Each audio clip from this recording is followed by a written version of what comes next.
Here's a question for you both. Our country was reminded of racial tension in a really powerful way and racial injustice in a really powerful way when George Floyd was murdered back at the end of May. And there was rightfully so a huge outcry and protests that some folks have noted are among the largest protests this country has ever seen, which is to its credit. And it can be difficult to keep this kind of momentum going. How do youth pastors or others in fields of ministry keep this conversation at the forefront now that protests have dissipated, now that things are, there's sort of an equilibrium that can be reestablished after a crisis point? How do we prevent ourselves and our youth from settling for business as usual? So I actually just had this conversation with some clergy friends of mine in San Diego who are trying to figure out essentially to do the kind of work you're talking about. And there's two pieces of advice that I think that I like to give. One, I did when I was a pastor. So I was a senior pastor for several years at a church. And then one is something I wish I had did when I was a pastor.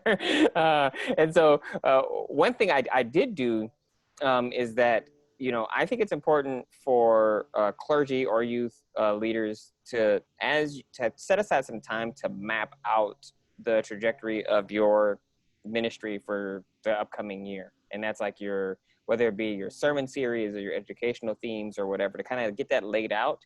And within that, my hope is that you've already been planting the seeds so that when opportunities arise out of these conversations, things are already there, right? And so that means, you can't sustainably have a conversation about anti-racism or preach sermons about it for 3, 4, 5, 6 months, right? You can't. But you can have a conversation about or have a sermon series on the importance of love, right? And talk about the ways in which love is at the forefront of this kind of work, right? And so it doesn't have to be every Sunday, but it needs to be something that's a consistent theme that you can draw back and connect to the current situation people find themselves in, right?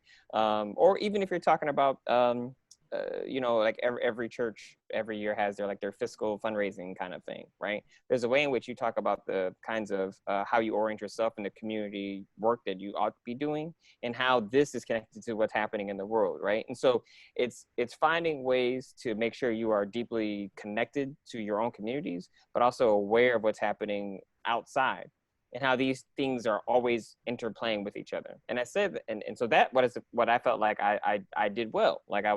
I had a plan, more or less, and I could always adapt this plan as needed, but there were certain themes that were going to be consistent so that I know I could integrate when the moment was right for these particular kind of social justice initiatives. So I would say first, you really have to plan. You have to sit down and really try to plan it out and say, okay, how is this going to be, and how is it going to be connected? And the thing I think I did not do well that I wish I had gone back to was really reach out to the people in my congregation who were already interested in this work, who were fascinated by it, who were involved in it, wanted to be involved in it, and empower them, right? You don't have to do everything. And I think that's one thing Seth said, is find community, right? There are people who are really interested in this work that can work with you, that you can help form and lead, and then let them do the work that God has called them to do, right? You don't have to do this yourself. And I would say you probably shouldn't do it by yourself. So when I was a senior pastor, I was 29 years old. I had a member of my church, Seth was a member of this church, actually. I had a member of my church tell me, he's like, I have a pair of shoes older than you. And he was telling the truth, right? He literally had a pair of shoes that were older than I was. And so I said this to say there is wisdom, right, in other people. And so I wish I had actually gleaned more of that and empowered them, as opposed to trying to be the sage on the stage and do all these things myself. So really reach out to your constituents who are interested in these things and find out how you might help them do the work that they already feel called to do. I think one of the other dynamics in this question is that it reflects we're talking mostly about white churches here, because for churches of the non-white churches, so churches for Black, Indigenous, and other people of color, these churches are addressing these issues every Sunday because these are the issues of their lives. So the ministries in these churches have to address this because this is the reality. So What we have with George Floyd is we tend, what you hear, how you hear it talked about is that now racism has become a problem again. And this reflects a white positionality because race has always been a problem. It's just that with George Floyd, it has now pierced the white racial consciousness again. So now that we see it as a problem where it wasn't a problem before because of our blindness. And so what we have to do is, and what we try to do is teach white people in part that we actually have skin in this game, that we, race and racism are things that affect us. Racism is a problem for us as well that we need to be involved with. We can't be authentically connected across racial difference if we're not addressing issues of race and racism.